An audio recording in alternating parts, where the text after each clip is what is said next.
This is TWiT. Slide number 22. Yes, that was mine too. Mm-hmm. I happen to like this one. You're missing Media the top. Times, for those of you listening, we'll describe all the bars to you. Yeah. It's cut off a little bit. It's media time versus advertising spending, 2010 and 2018. Okay. So should we start with 2010? Yes. Print had very low time spent, 8%, but 27% of ad spend went there. Oh, interesting. More than 3 times what it deserved. Advertisers were still spending in the old world. Poor old radio, it was the other way around. Lots of time 16% spent. time spent, 11% ad spend. Now, TV was television equal. 43 and 43, yeah. Because advertisers understood TV. They knew what it was. They got it. They tracked it markedly. And nobody ever got fired for buying the Super Bowl. Right. Desktop, time spent 25%. Advertising spend lagged that, only 19%. Yeah. Mobile, 8% time spent, 0.5% Yikes. ad spend because nobody knew what it was yet. So that was the picture in 2010. Yeah. Now let's come to 2018 and start the other end of the chart. Now mobile is almost tied with TV at 33% time spent, 33% ad spend. A third of time spent and a third of ad spend is mobile. This is actually Television, fairly critical. In fact, just moments ago, the amount of time spent watching screens on mobile bypassed that of TV just this month.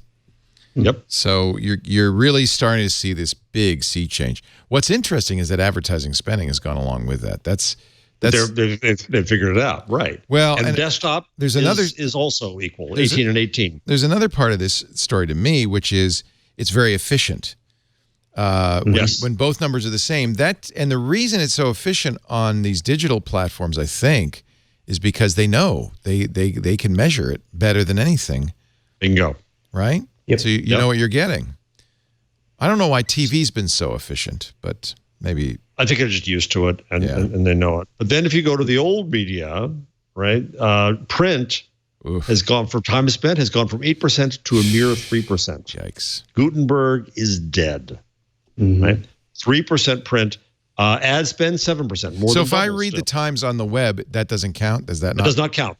Okay. This is the medium used, not the kind of company. I haven't read anything printed in a long time. No? Dead trees. Wow.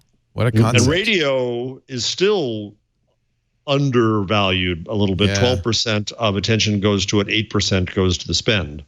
So those two are both cockeyed. But this clearly becomes the mobile story going forward. And there's another slide elsewhere in the presentation that shows that in media viewing, like video, it's incremental growth in mobile. It's all new growth. It's phenomenal. That's stealing from TV, and that's how people are watching things now. Well, that's what's interesting. I think mobile stole not only from TV, but also from desktop. Yes. You know, it's really become the platform. And I think that this trend in another 10 years is going to be, 70% mobile. It's going to be huge, right? It's going to double. Yeah, you're going to watch everything on mobile. You're going to listen to things on mobile. You're going to read things on mobile. Who needs these other media? I'm surprised people aren't sitting at their screens. I guess 34% is not bad.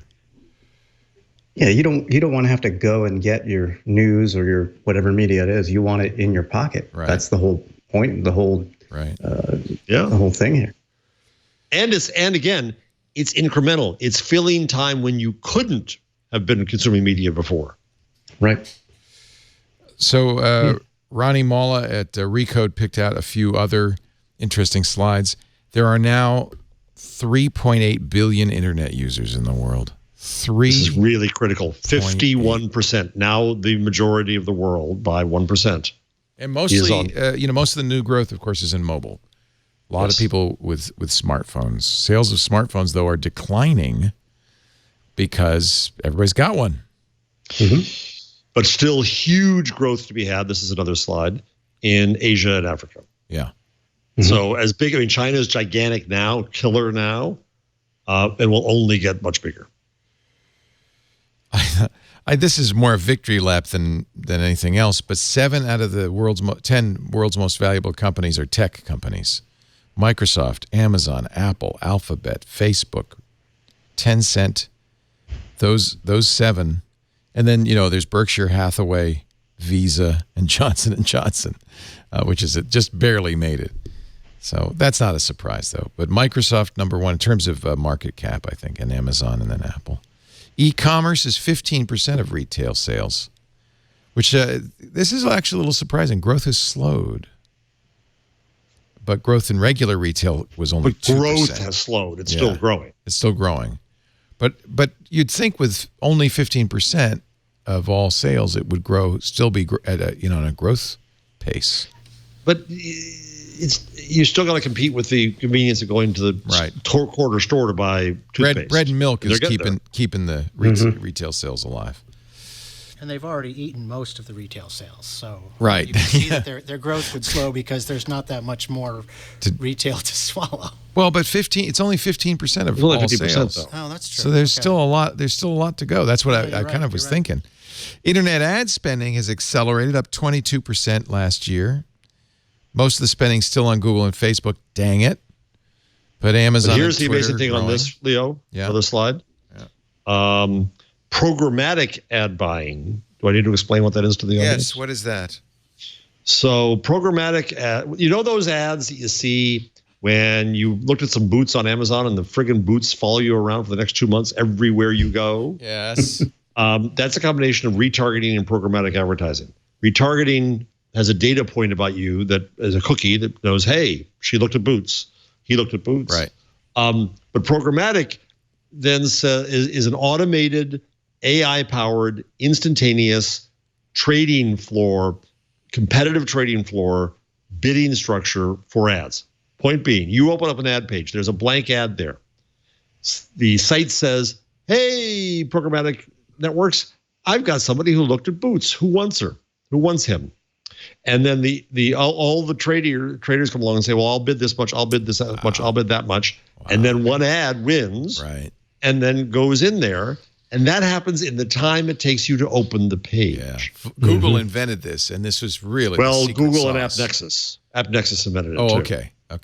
But Google, the auction model, right, was Google's idea. Yeah. Yes, the auction model, but this programmatic, there's notion of the trading floors. So programmatic buying in Meeker's has gone up from 10% in 2012 to 62% last year. Now I was at an event. I held an event at Newark School a few weeks ago. It was a follow-up to a post I wrote about the scorched earth of our media business models. And there was an ad, it was Chatham House, so I can't say who, but there was an ad exec there who scolded the room of media people, these are high-level executives, and said, why are any of you using programmatic? I'm fading as we go here. It commodifies you. You shouldn't be on programmatic. But one of the ad VPs in the room said, sorry, bud, but yeah, you're right. I don't like using it, but that's where all the ad dollars go. And I got to follow where the ad dollars are. So the ad agencies are using programmatic because it's an easy way to get the best price. Is it more effective, though? Well, that's an argument that goes on. I could see why Google loves it and Facebook loves it because it maximizes their price. One of the challenges for old school media like us is to figure out, well, what should we charge for our ads? But they have this automatic system that immediately, instantly maximizes it. They literally charge every penny the market will bear. The old media guys try to say that, targeting's overdone. It doesn't really work. I just saw some, lobbyists in saying that just now because they want to say it's branding that works and it's the environment. Right. But if you look at a company like Meredith, which is another Meeker slide, they do a lot of this and they really target very well and their revenue is going up and they bought Time Inc. No, I think the targeting. They do a lot of it as buying ads, not selling ads. Or do they do programmatic? Meredith is a publishing company, so they're normally selling ads. Selling, okay. But they're doing it around data and they work with companies. This is one of Meeker's examples. And Meeker emphasizes strongly that personalization and targeting has real value. So yes, as far as we know now, it works. The problem is that it's an abundance-based marketplace, so prices will keep falling. And this is why she emphasizes that and desperation will increase. So even so, customer acquisition cost goes down, and that's why things like freemium are going to be better than advertising, because it's all but free to the we were talking before we were on the air. There's what's it called, DaVinci, a video platform, a video editing software that's free, and I was saying, how can it be free? And Kevin and Leo schooled me that it has all this high-end other stuff. Freemium is essentially a free customer acquisition cost, and advertising is going to be expensive. So I think advertising is going to end up suffering, and that means that Google and Facebook could suffer. And meanwhile, Amazon is a force in advertising suddenly now, and it knows more about users. So targeting is still going to be there, but it's going to be in a commodified, abundant marketplace. Sorry, I'm media wonking out here. No, it's interesting. Of course, I have a little dog in this hunt because that's not how we sell advertising. So, should I get out of this business, you think?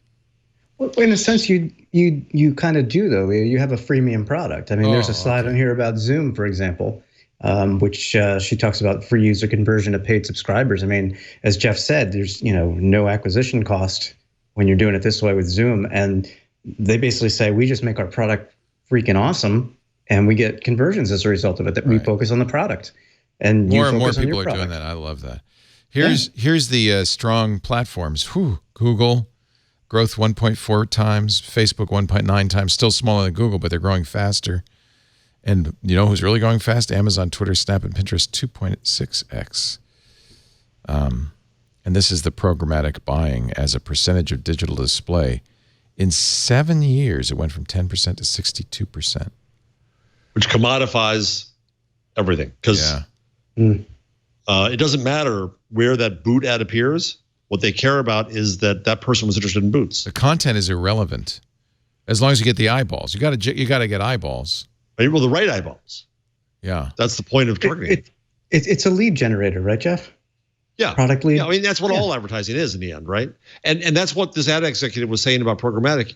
He said you're fools to be using it because it was invented really to create more inventory for commerce. It was created so the boot buyer could be found. That was the idea.